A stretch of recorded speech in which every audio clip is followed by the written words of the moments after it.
Right now, we don't give our readers a full picture of what is happening. There is a tremendous emphasis on crisis, on beheadings, rapes, and as a result, we give a distorted picture of reality.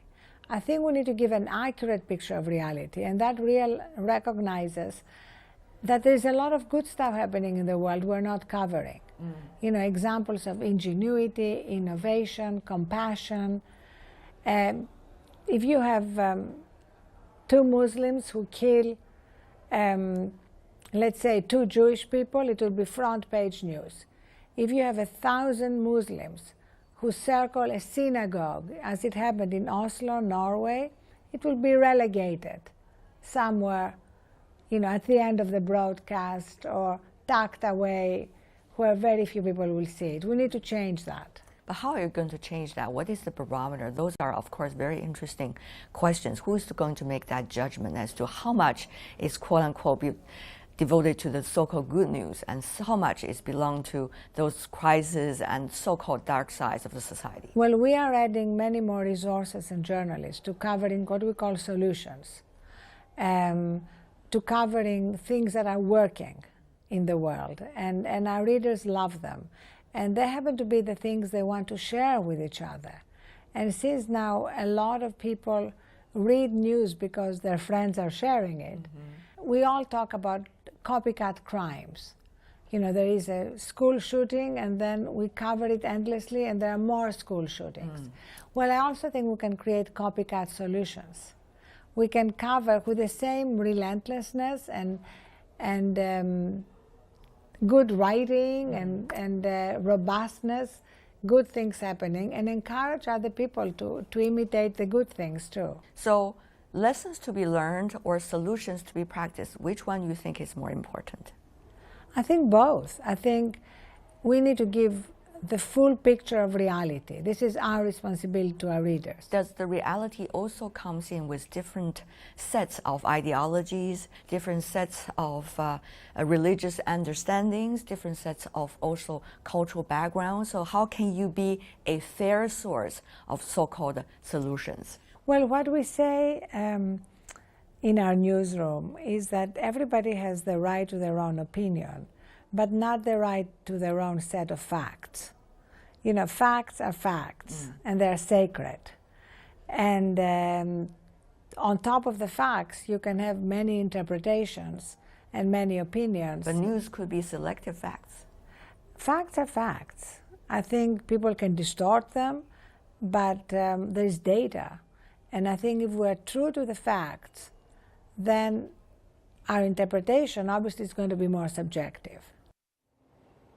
Whether you agree with her or not, Arianna Huffington has been named one of the world's 100 most influential people, and it's a regular on the world's most powerful women list. But where does that power come from? And where does a private life fit in to such a hectic work schedule?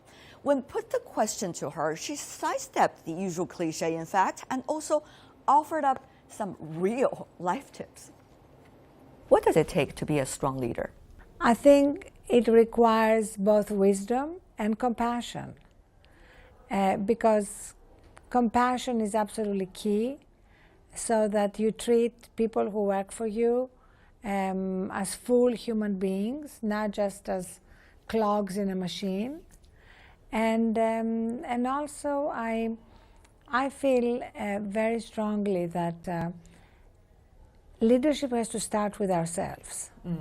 That when we take care of ourselves, we're going to be better leaders. You know, on aeroplanes, they tell you put your own oxygen mask first. Absolutely. Before you can help others. Very often we forget that, especially as women. We think we can take care of everybody else and then we'll take care of ourselves last. I think it should be the other way around. For you, is it the most difficult thing to be the CEO of your own? I think for me, what was very hard, you know, and that was my wake-up call, was what happened to me 8 years ago when I collapsed from exhaustion, sleep deprivation, and burnout, and broke my cheekbone on the way down. And it was... But you look perfect. It was actually, though, a blessing, because it made me stop and look at my life and look at the new scientific findings that showed me that I was doing it all wrong. And I reevaluated my relationship with sleep. I went from sleeping 4 to 5 hours to sleeping 8. That's just one example of a change in my life that I think has made me a much better leader. Because I think after all, leaders have to kind of have a clear vision about where they are leading people to. And then not just the right now situation. Not just the right now. And I think I was much clearer. A lot of the things that we did, going global, going mobile, going social, a lot of things that were huge media trends, we were ahead of them. And I think that had a lot to do with being clearer about where we should be going. I don't know about you, but when I'm tired, I become very transactional. I can answer my emails, I can do things at a shallow level. But I think to go deeper, to have deeper insights, which is where leadership and fundamental change comes. And inspiration comes. I think I need to be recharged. If I'm running on empty, my decisions are going to show that. Okay, everybody wants to sleep longer as long as they can afford it, quote unquote. But I don't think everybody wants to sleep longer. I think a lot of people still are under the illusion that successful people, busy people don't have time to sleep. And a lot of people are unaware of the new science. I think if you make it, I believe you can do anything, you make it a priority to do. And I don't think it's just my life, I think it's the world. You see it in China, which has had so much tremendous success in raising people out of poverty, in industrialization, and now you see what's happening with over 100 million people dealing with mental health issues, a lot of them having to do with depression, anxiety, things that are stress-related. So I think this is no longer a nice-to-do discussion. This is an essential discussion, and I'm very glad that we are having it. Because when people realize the price we're paying, right, and how unsustainable it is, we'll begin to bring about changes. I'll go back and do 8 hours sleep tonight. You don't have to do it overnight. Maybe you can start with 30 more minutes. All right, that's the way to go, gradually, the Chinese way as well. Well, I guess starting from tonight. Arianna Huffington's meteoric rise has made her a magnet for attention, but people don't just want her opinions on the industry. As a powerful woman, they also want to know her views on marriage and relationships between men and women. But these questions don't seem to bother her. In fact, she seems to rather enjoy exploring these ideas for her own unique perspective. Of course, you have been a role model for many women, but at the same time, a controversial one as well. Because if I remember right, back in the 70s, you were writing articles questioning the women's liberation movement, which many women these days consider as a very important step. But then it seems that you have been changing and evolving about your understanding of women, yourselves, and also women's issues. I was always in favor of women being able to do anything, equal opportunity, equal pay. What I objected to was the fact that at the time, probably before you were born, women who chose and were able to just be mothers were denigrated. So my opposition had to do with the fact that I believed that giving women choice meant they could choose anything they wanted, and that we would respect all their choices.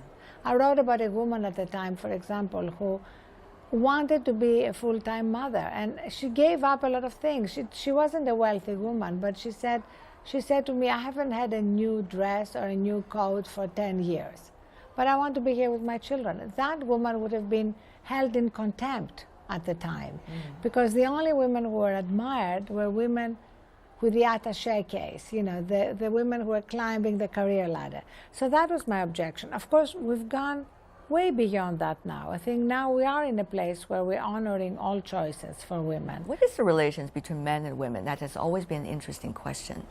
If people look at your life story, they notice that in the early age, you certainly have a mentor, boyfriend-like person with you, which encouraged you to be in the writing field. And later, of course, you had once a husband who is a politician. You went into politics with him and worked very hard for his campaign. All of this left extremely strong trace on your own history and probably made who you are today. The question is, are men the mentors for women? On the other hand, is it also vice versa? What is your answer? Oh, I don't think there is just one recipe for success. I think there are many different ways. I mean, I fell in love in my 20s with a man who was twice my age and half my size, I say. And he was a fantastic writer, and he was a mentor for me as a writer. But I could have become a writer without a mentor, and a lot of women have done that. So I don't think there's just one way. I think life brings us opportunities. We fall in love, we fall out of love. You know, this is part of part of the journey. And the one thing I love is what Rumi said: live life as though everything is rigged in your favor. So when we look at life like that, it means that whatever happens, and life is always a mixture of good things and bad things happening, we can integrate them in our lives and see the opportunity, even in the heartbreak. Well, in the heartbreak or many other situations, the inner strength is always the most important thing for women. But where does that come from? I think it's something that can be cultivated. I think we all have it.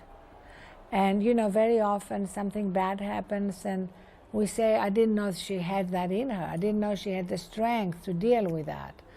And that's partly why I talk about connecting with ourselves, knowing ourselves, because then it's easier to tap into that strength.